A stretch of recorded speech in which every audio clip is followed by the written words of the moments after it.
우리에게 주신 하나님 말씀 같이 읽겠습니다. 누가복음 10장 25절에서 37절 말씀입니다. 누가복음 10장 25절에서 37절 말씀 한 절씩 교독하겠습니다. 어떤 율법 교사가 일어나 예수를 시험하여 이르되 선생님, 내가 무엇을 하여야 영생을 얻으리이까? 그가 이르시되 율법에 무엇이라 기록되었으며 내가 어떻게 읽느냐.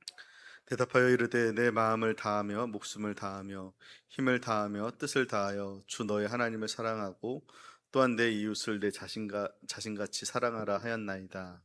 예수께서 이르시되 내 답이 대답이 옳도다. 옳도다. 이를 행하라. 그러면 살리라 하시니. 그 사람이 자기를 옳게 보이려고 예수께 여짜오되 그러면 내 이웃이 누구니이까? 예수께서 대답하여 이르시되 어떤 사람이 예루살렘에서 여리고로 내려가다가 강도를 만남에 강도들이 그 옷을 벗기고 때려 거의 죽은 것을 버리고 갔더라. 마침 한 제사장이 그 길로 내려가다가 그를 보고 피하여 지나가고 또 이와 같이 한 레위인도 그곳에 이르러 그를 보고 피하여 지나가되 어떤 사마리아 사람은 여행하는 중 거기 이르러 그를 보고 불쌍히 여겨 가까이 가서 기름과 포도주를 그 상처에 붓고 싸매고 자기 짐승에 태워 주막으로 데리고 가서 돌보아 주니라. 그 이튿날 그가 주막 주인에게 데나리온 둘을 내어주며 이르되 이 사람을 돌보아 주라. 비용이 더 들면 내가 돌아올 때에 갚으리라 하였으니 내 생각에는 생각에는 이 세 사람 중에 누가 강도 만난 자의 이웃이 되겠느냐. 같이 읽겠습니다. 이르되 이르되 자비를 베푼 자니이다. 예수께서 이르시되 가서 너도 이와 같이 하라 하시니라. 아멘. 할렐루야. 우리 옆 사람과 인사하겠습니다. 사랑하고 축복합니다. 오늘도 주의 전에 예배드려 나온 모든 성도님들을 사랑하고 축복합니다. 오늘날 우리가 살아가는 이 현대 사회는 갈수록 개인주의화 되어 가고 있습니다. 나와 내 가족이라는 그런 좁은 울타리 안에서만 평안을 누리려는 그런 경향이 짙어지고 있죠. 그러니까 남에게 적극적으로 해를 끼치지만 않으면 그것만으로도 충분히 선하게 살고 있다고 스스로를 우리는 위안하면서 살아갑니다. 오늘 우리가 함께 나눌 이 본문은요, 교회 다니지 않는 사람들도 한 번쯤은 들어보았을 법한 선한 사마리아인의 비유입니다. 세상에서는 이 비유를 단순히 착한 일을 하고 어려운 사람을 도와야 한다는 도덕적이고 윤리적인 그러한 교훈으로 이해하고 있죠. 심지어 위기에 처한 사람들을 돕지 않고 외면했을 때 처벌하는 법을 선한 사마리아인의 법이다라고 부를 정도로 이 이야기는 세상 속에서도 널리 알려진 그러한 이야기입니다. 그런데 여러분, 예수님께서 이 비유를 들려주신 진짜 목적이 단순히 너희도 이렇게 착하게 살아라, 불쌍한 사람을 도와줘라 라는 그런 도덕적인 지침을 주기 위해서는 아니라는 것입니다. 만약 그것만이 전부라면 우리는 굳이 성경을 펴지 않아도 세상의 여러 가지 윤리책들을 통해서도 얼마든지 그런 교훈은 배울 수 있다는 것이죠. 오늘 본문은 조금 더 깊이 들여다보면 또 다른 그 안에 정말 예수님께서 전하고자 하는 그런 메시지가 이 안에 담겨져 있습니다. 오늘 비유는 영생을 묻는 한 율법 교사와 예수님 사이에 팽팽한 그런 영적인 긴장감 속에서 시작되는데요. 지금 우리가 너무 익숙해서 오해하고 있었던 이 비유 속에 감춰진 놀라운 은혜, 또 참된 복음의 의미를 새롭게 발견하게 되기를 주의 이름으로 축원합니다. 오늘 비유의 시작은 한 율법 교사랑 예수님과의 대화에서 시작되는데요. 우리 25절 말씀 같이 읽어보겠습니다.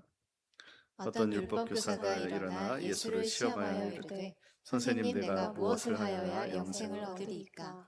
여기서 율법 교사라고 나오는데요. 이 율법 교사가 영어 성경 NIV에서는 율법의 전문가, 그러니까 expert in the law라고 해서 율법의 전문가로 번역을 하고 있습니다. 율법에 대해서 모르는 것이 없는 그런 사람이라는 것이죠. 근데 이 율법 교사가 예수님께 질문한 내용이 영생을 얻는 방법입니다. 내가 무엇을 하여야 영생을 얻으리까? 그러니까 그 질문하는 것을 보면 어떻게 보면 영생에 관심이 있는 믿음이 좋은 사람이라고 생각할 수 있겠지만 이 누가복음을 쓴 저자 누가는 그렇지 않다는 것을 알려주기 위해서 한 가지 단서를 걸고 있는데 예수님을 시험하려고 질문을 했다는 것이죠. 그러니까 이 율법교사가 예수님께 물어본 이 질문은 예수님께 배우기 위해서가 아니라 그 질문과 그에 대한 상대방의 답을 통해서 상대방을 곤란하게 만들고 꼬투리를 잡아서 함정에 빠뜨리려고 하는 것이었습니다.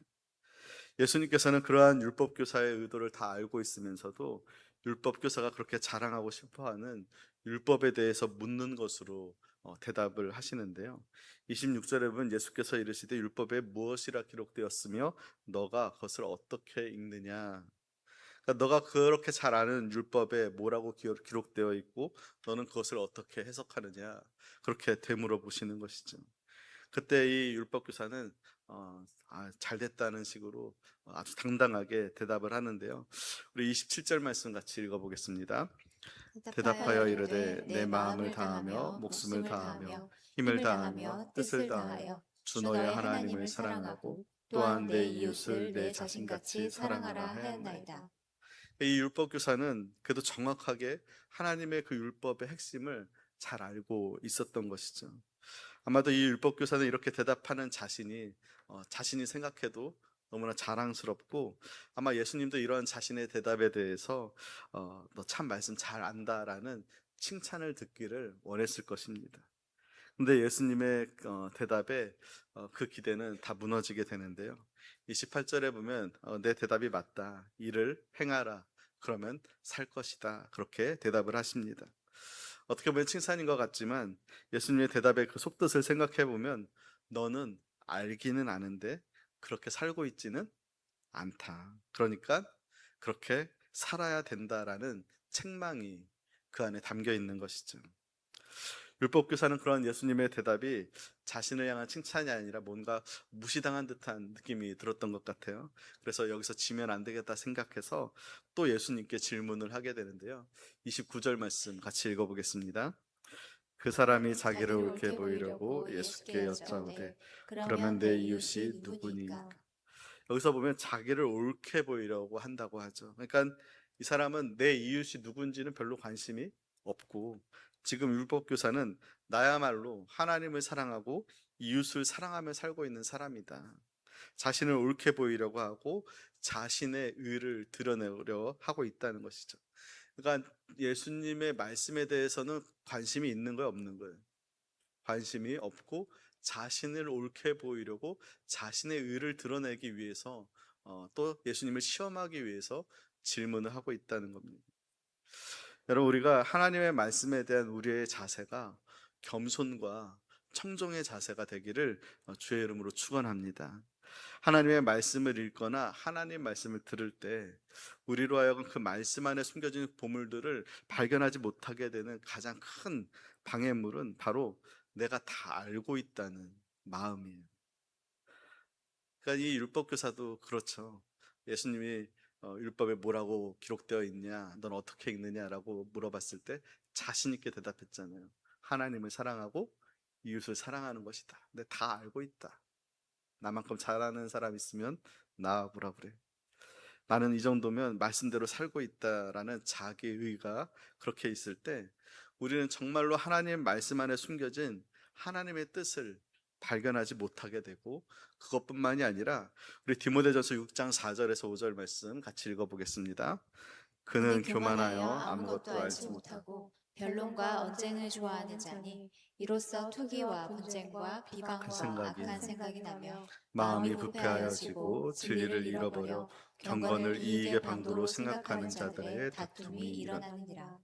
이 말씀 디모데전서 6장 4절에서 5절의 말씀이 여러분 그 오늘 본문에 나오는 율법교사랑 거의 흡사한 것을 알 수가 있죠. 교만해서 아무것도 알지 못하는데도 변론과 언쟁을 좋아하고 투기와 분쟁과 악한 생각으로 예수님을 시험하려고 하고 또 자기 의를 드러내려고 하는 그런 부패된 마음 때문에 진리를 잃어버리고 마치 경건을 자신의 이익을 위해서 이용하는 사람, 그 사람이 바로 누구라는 거예요? 율법 교사라는 겁니다. 그렇기 때문에 우리가 하나님의 말씀을 대할 때 어떤 자세를 갖느냐라는 것은 정말 중요한 문제라는 것이죠. 사무엘상에 보면 어린 사무엘을 하나님께서 부르실 때 사무엘이 이렇게 고백합니다. 말씀하옵소서. 주의 종이 듣겠나이다. 여러분, 우리가 말씀을 읽을 때, 말씀을 들을 때도 우리의 마음 중심은 주님 말씀하여 주옵소서, 내가 듣겠습니다 라는 그러한 겸손과 순종의 마음으로 그 말씀을 대할 수 있는 그런 저와 여러분이 되기를 주님의 이름으로 축원합니다. 어, 이제 그러한 배경 속에서 예수님께서는 바로 선한 사마리아인의 비유를 시작을 하는데요. 그런데 우리가 오해하고 있는 것 중에 하나가 선한 사마리아인의 비유를 잘 알고 있다 보니까 사마리아인에 대해서 오해를 할 때가 많이 있습니다. 우리는 결과를 다 알고 선을 베푼 사람이 이 사마리아인이라는 것을 알기 때문에 이 사마리아인은 우리는 선할 것이다라는 선입견을 가지고 있다는 거예요. 우리가 비유를 통해서 그것을 알기 때문에 그렇게 받아들이지만 그 당시 유대인들은 전혀 그렇게 생각하지 않았습니다. 더욱이 유대인들과 사마리아 사람들은 철천지 원수지간이었죠.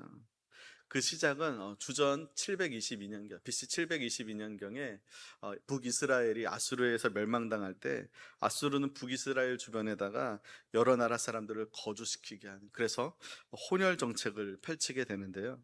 그로 인해서 순수혈통을 강조하는 유대인들에게 이 혼혈 민족이 되어버린 것이죠. 그래서 남유다는 북이스라엘, 특히 북이스라엘의 수도였던 그 사마리아 사람들을 이방인, 개, 돼지보다 못한 사람들로 그렇게 생각을 했습니다. 그런 취급을 당하는 사마리아 사람들도 유대인들을 좋게 볼 리가 없었겠죠. 그런데 성경엔 나와 있지 않지만 요세푸스의 기록에 의하면 주후 AD 9년경, 그러니까 예수님이 어린 시절에 어떤 한 사건이 있었는데요. 수백 년간 누적된 깊은 증오심 때문에 사마리아인들이 유대인들에게 복수를 하기 위해서 한밤중에 몰래 예루살렘 성전 뜰을 여기저기에다가 죽은 자들의 그 뼈를 빻아서 가루로 만들어서 성전 여기저기에다가 다 뿌리게 됩니다. 그것으로 인해서 율법에 따라서 시체나 죽은 사람의 뼈에 접촉하는 것은 심각한 부정을 그 당시에 초래한다고 그렇게 되어 있었기 때문에 그 사마리아인들이 뿌린 그 죽은 사람들의 뼈가루로 인해서 유대인들은 그 당시에 유대 유월절 절기를 지킬 수 없게 되었고, 그래서 유대인들은 그것을 신성 모독이라고 하면서 사마리아 사람들을 사마리아 사람들에 대한 증오심으로 가득 차게 됩니다. 그리고 그때부터 사마리아인들은요, 예루살렘 성전 출입이 전면적으로 금지되고 또 성전 경비는 이전보다 훨씬 더 엄격해지는 그런 사건이 있었습니다. 그러니까 예수님이 이 비유를 이야기하기 한 20년 전이다 보니까 예수님의 비유를 듣는 사람들, 이 유대인들에게 있어서 선한 사마리아인이라는 이미지는 1도 없었다는 것이죠. 악한 사마리아인의 이미지만 이들에게는 있었던 그러한 시기라는 겁니다. 그러한 배경 가운데서 예수님께서 사마리아인의 이야기를 하시는 것이죠. 비유의 내용은 여러분도 아마 잘 아실 겁니다. 30절에 보면 어떤 사람이 예루살렘에서 여리고로 내려가다가 강도를 만났고요, 그 강도들이 옷도 벗겨서 가져가고 때려서 거의 죽게 된 것을 버리고 갔다라고 말씀하고 있습니다.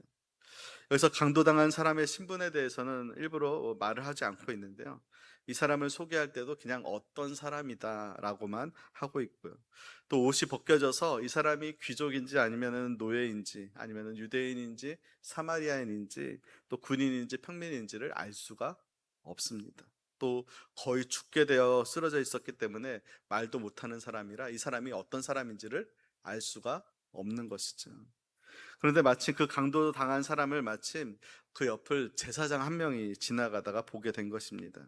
아마도 예루살렘으로 가는 거였는지 예루살렘에서 다시 집으로 가는 거였는지 모르지만 하여튼 하나님 앞에 제사를 드리는 제사장이 이 강도 당하여 거의 죽게 된 사람을 보면서도 그냥 피해서 지나갔다라고 말하고 있습니다. 그리고 그 뒤를 이어서 곧장 또 레위인 한 사람도 그곳을 지나가게 되는데요, 레위인도 보고서 피해서 지나갔다라고 하죠. 레위인도 그 당시에 성전에서 여러 기물들을 관리하거나 성전에서 집례하는 모든 것들을 돕는 그러한 사람들이었는데요. 그러니까 어떻게 보면 성전에서 가장 가까이에서 하나님을 섬기는 그런 사람들이잖아요. 그리고 그러한 사람들에게 기대할 수 있는 것은 그 강도 만난 사람을 그냥 지나치는 것이 아니라 그 사람을 도와주는 모습일 텐데, 오히려 정반대로 모른 척하고 보고도 피해서 지나가는 모습이었다는 것이죠. 지금으로 하면 예를 들어서 마치 우리 교회 앞에 어느 노숙인이 쓰러져 있는데 제가 이제 교회 오다가 그 노숙인을 보고도 피해서 그냥 교회로 들어오고, 우리 장로님도 그걸 보고 피해서 들어오는 것과 마찬가지의 그런 일이 벌어지고 있는 것입니다. 그러면 제사장도 레위인도 자신들의 행위를 합리화시키는 생각들이 있었고, 지금 예수님은 그러한 그들의 위선에 대해서 어떻게 보면 폭로하고 계시다고 볼 수 있습니다. 그럼 제사장과 레위인이 자신을 합리화하는 방법을 한번 생각해 보면 두 가지 방법을 사용하고 있는데요. 첫 번째는 하나님의 그 적극적인 하라라는 명령을 소극적인 하지 말라라는 명령으로 바꾸어 버리는 것입니다. 내 이웃을 사랑하라라는 명령을 내 이웃에게 해를 끼치지 말라라는 금지 명령으로 바꾼 것이죠.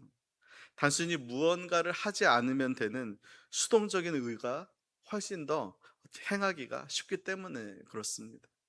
이 제사장과 레위인 두 사람은 지금 다른 사람의 물건을 훔친 것도 아니고 누구를 때리거나 죽이거나 욕한 것도 아니기 때문에 본인들은 이웃을 사랑하는 사람이다라고 생각하고 있었던 것이죠.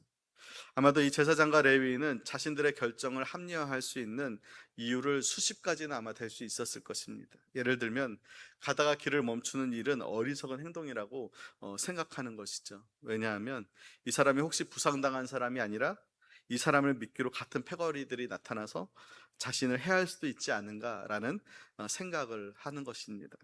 또 구약 성경의 정결법에 따르면 성전에서 봉사하는 사람들은 죽은 사람, 그러니까 시체로부터 2m 이내로 접근하면 안 된다는 법이 있었거든요.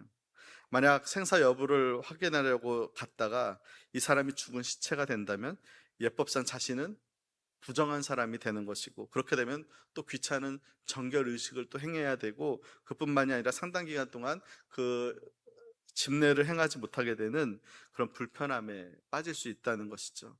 그런 자기 합리화를 댈 수도 있다는 겁니다. 하지만 이들이 정말 아무 가책 없이 이 부상당한 사람을 내버려두고 떠날 수 있었던 가장 중요한 이유는요, 그들이 그 사람을 도와주기 위해서 무언가를 꼭 해야 될 의무는 없었다는 데 있습니다. 그들에게 요구되는 의무라는 것은요, 그저 다른 사람에게 해만 끼치지 않고 살면 된다는 소극적인 의가 그들의 전부였기 때문이죠. 이 사람을 우리가 때리기를 했어, 뭘 뺏기를 했어, 죽이기를 했어, 그러니까 굳이 관여할 이유가 없다고 생각하기 때문에 아무런 죄책감도 없이 죽어가는 사람이 있는데도 불구하고 그 사람을 그냥 지나칠 수 있었다는 겁니다. 오래전에 우리나라에서 지하철에서 짧은 반바지를 입은 젊은 여성이 쓰러지는 사건이 있었는데요. 그때 주변에 많은 남성들이 있었는데 하나도 힘을 써서 도와주는 사람이 없었다고 합니다. 할 수 없이 몇몇 여성들이 힘들게 들어서 옮겼다는 그런 뉴스가 있었는데요. 남성들이 하나같이 돕는다고 잘못 건드렸다가 성추행범으로 몰릴까봐 다 외면했다는 거예요. 안 도와줬다는 거예요. 또 비슷한 사건이 당시에 택시에 손님들이 타고 공항을 가고 있었는데 공항에 거의 다 와가지고 이 택시기사가 심정지가 온 겁니다. 그래서 앞차를 들이받게 된 것이죠. 그런데 그 차에 타고 있던 승객들이 어, 자신의 골프 가방만 챙겨서 비행기 시간 놓친다고 떠나버리는 바람에 이 택시기사가 사망한 사건이 있었습니다. 만약 그 사람들이 119에 전화 한 통화만 했어도, 아니면 주변에 있는 사람들에게 도움만 구했어도 그 택시기사는 살 수 있었는데 그냥 내버려 두고 그냥 골프 치러 간다고 비행기 타러 간 것이죠. 근데 그 사람들이 그렇게 쓰러진 사람을 보고도 모른 척하고 골프를 치러 갈 수 있었던 이유는요, 자기들이 그런 게 아니지 않냐, 내가 뭐 그 사람 심정정지 오게 한 것이냐, 그러니까 자기는 그냥 쓰러지던 말던 죽던 말던 비행기 타고 골프 치러 간다는 겁니다. 마치 지금 이 제사장과 레위인처럼 말이죠. 또 이 두 번째로 이 제사장과 레위인이 강도 만나 죽어가는 사람을 보고도 피해가면서도 가책을 느끼지 않을 수 있었던 자기를 합리화하는 방법은요, 이웃을 사랑하라고 할 때 그 이웃의 범위에 한계를 두는 것입니다. 지금 율법 교사가 예수님께 묻기를 내 이웃이 누구냐고 묻잖아요. 그죠? 그러니까 어떤 사람은 내 이웃이고 어떤 사람은 내 이웃이 아니다라는 생각이 그 안에 있는 것이죠. 이 율법 교사에게 내 이웃을 사랑하라는 명령은 자신의 동족 유대인들을 사랑하라, 그것으로 알고 있고, 세리와 죄인들이 아니라 자신처럼 말씀도 잘 알고 말씀도 잘 지키는 그러한 자들만이 내 이웃이다라고 선을 그어 놓고 있는 것입니다. 그래서 자신들은 충분히 지금도 하나님을 사랑하고 있고 이웃도 사랑하고 있다고 착각하고 있는 것이죠. 그런데 이 율법 교사에게 예수님께서 충격적인 말씀을 하시는데, 한 사마리아 사람을 비유로 드시면서 앞에 언급했던 제사장과 레위인과 대조해서 묘사하고 있습니다. 제사장과 레위인은 보고도 피해서 지나갔는데 33절에 보면 이 사마리아인은 그를 불쌍하게 여겼다고 하죠. 그리고 이 사마리아인은 자신의 아낌없이 자신의 모든 것, 그러니까 포도주와 기름을 다 쏟아부어서 그 사람의 상처를 치료해 주고요, 더 나아가서는 이 강도 만난 사람을 위해서 자신의 모든 것들을 다, 돈을 다 비용을 지불하고, 심지어는 모자란 돈은 나중에 지불해 주겠다는 약속까지 이 사마리아인이 하게 되는 것이죠. 근데 여기서 주목해야 될 것은 이 사마리아인은 강도 만난 사람이 어디 사람인지, 어느 출신인지, 어디에 소속된 사람인지 전혀 알지 못한 채 이 일을 했다는 겁니다.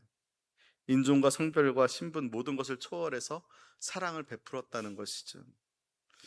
여러분, 하지만 우리는 우리의 이웃의 범위를 우리는 스스로 만들어 놓고 있지 않냐는 것입니다.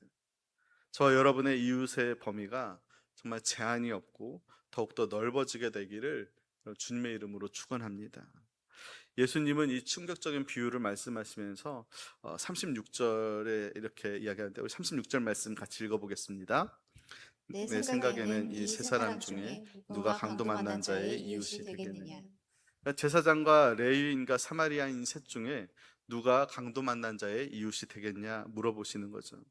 원래 율법 교사는 내 이웃이 누구냐라고 물어본 것인데, 예수님께서는 강도 만난 자의 이웃이 누가 되겠냐라고 다시 되물으시는 겁니다. 율법 교사는 예수님의 그 물음에 대해서 선을 베푼 사마리아인이다라고 대답하지 않았습니다. 그렇게 대답하기에는 자기의 자존심이 허락하지 않는 것이죠. 그래서 37절에 보면 자비를 베푼 자이니이다라고 그렇게 둘러서 말을 하게 됩니다. 예수님께서 2000년 전에 하신 비유지만, 여러분, 이런 일들은요 지금 바로 우리의 사회 속에서도, 우리의 교회와 우리 가정 속에서도 수도 없이 일어나고 있는 일들입니다. 그리고 우리는 말로는 하나님을 사랑하고 이웃을 사랑한다고 하지만, 마치 율법 교사처럼 또 이 비유에 등장하는 제사장과 레위인들처럼 개인주의와 이기주의에 빠져서 다른 사람의 고통에 관여하려고 하지 않는 그런 모습을 오늘날 우리들도 가지고 있다는 것이죠.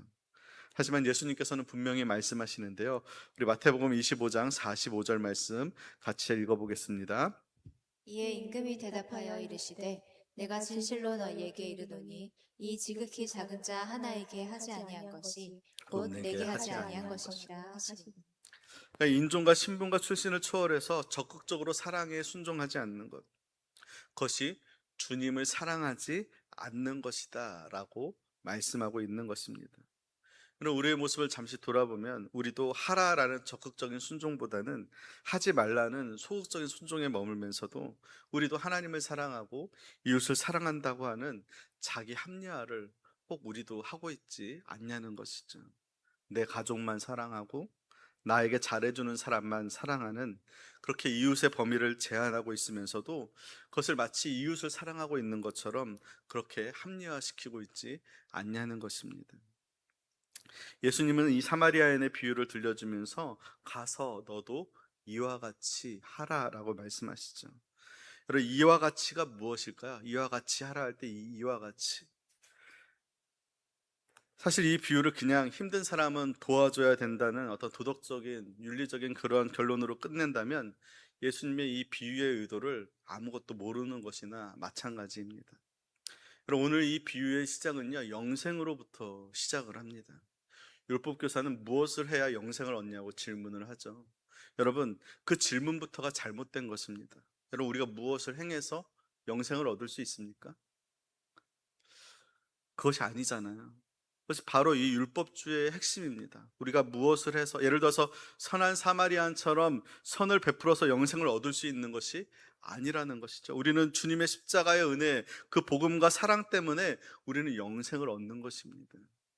그 영생의 면에서 이 비유를 다시 살펴보면, 여러분, 강도 만난 사람, 그러니까 사탄에게 공격당하여서 죽은 시체와 같이 그렇게 쓰러져 있는 사람들은 누구를 가리키냐면 바로 우리들을 가리키고 있습니다. 아까 사탄 마귀의 공격으로 인해서 이미 죽은 자와 같이 된 우리들이고요. 그 옆을 지나갔던 사람들, 제사장과 레위인은 무엇을 비유하냐면 율법을 비유하고 있습니다. 여러분, 율법주의자들의 특징이 뭡니까?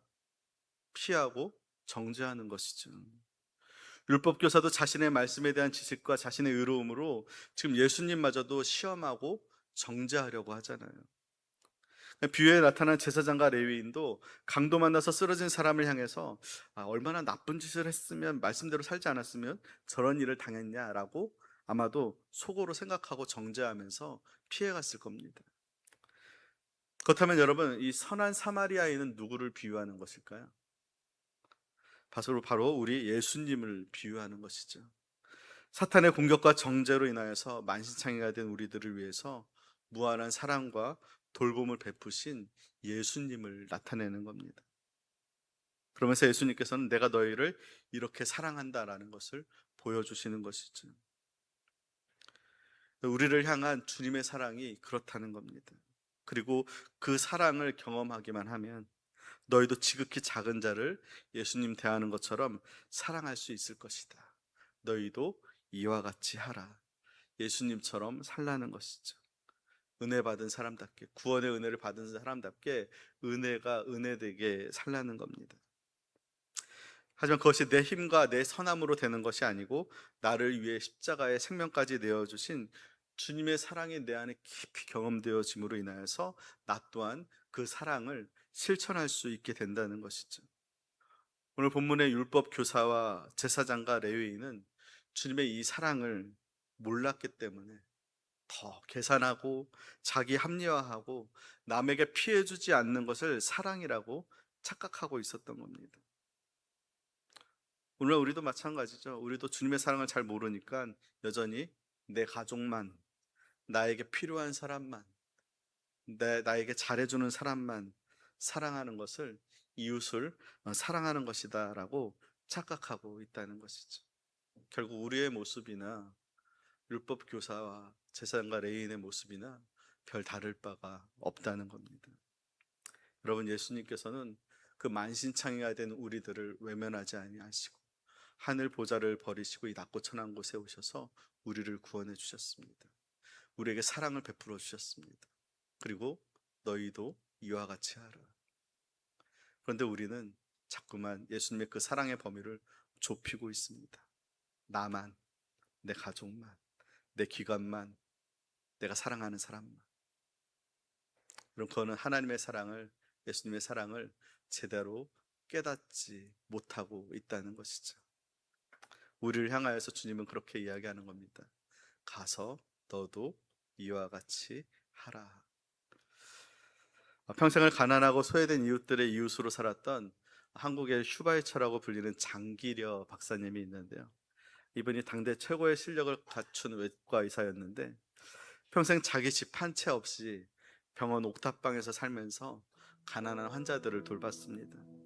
병원에 입원한 환자들 중에서는 병원비가 없어서 퇴원을 못하고 있는 그런 환자들이 많았는데요. 하루는 어느 날 돈 없이 퇴원하지 못한 한 농부 환자가 이 장기려 박사님을 찾아와서 하소연을 하더랍니다. 돈이 너무 없어서 치료비를 낼 수가 없다고. 그때 그 장기려 박사님이 잠깐 생각하시더니 환자에게 이렇게 속삭였습니다. 오늘 밤에 내가 병원 뒷문을 조용히 열어놓을 테니까 짐을 챙겨서 아무도 모르게 살짝 도망가라고. 그리고 그 다음날 업무과 직원이 난리가 났습니다. 그래서 병원비가 수납되지 않은 환자가 사라졌다고 보고를 하게 되는 것이죠. 그때 장기려 박사님은 조용히 자신의 지갑을 열어서 그 그 부족한 월급을 털어서 그 환자의 병원비를 대신 다 갚아 주었다고 합니다.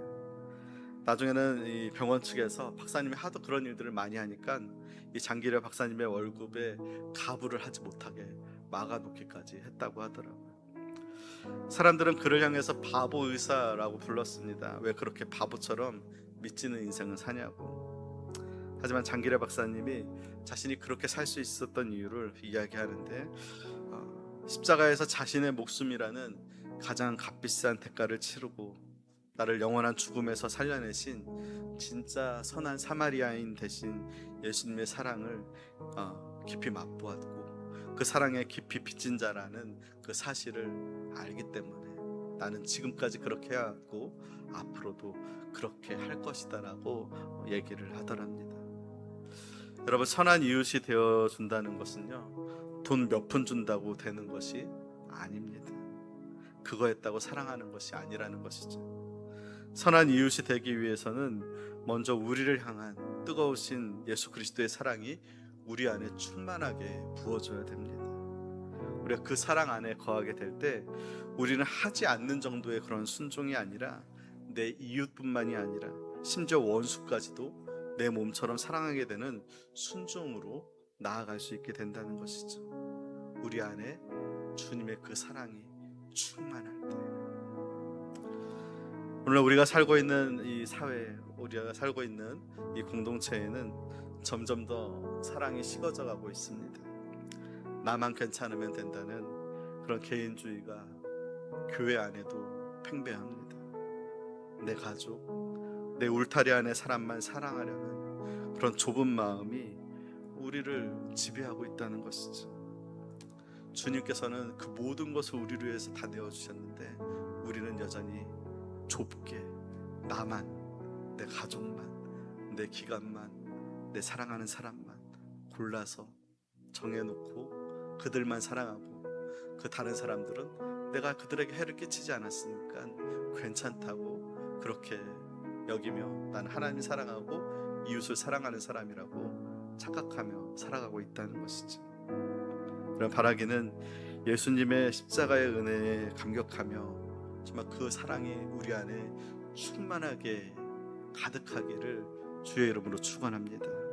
나 같은 죄인 살리신 십자가의 그 은혜를 마음에 품고 우리가 서 있는 가정과 직장과 교회 그리고 이 지역 사회에서 지극히 작은 자들의 그 손을 잡아주는 정말 참된 선한 이웃이 될 수 있기를 주님의 이름으로 축원합니다.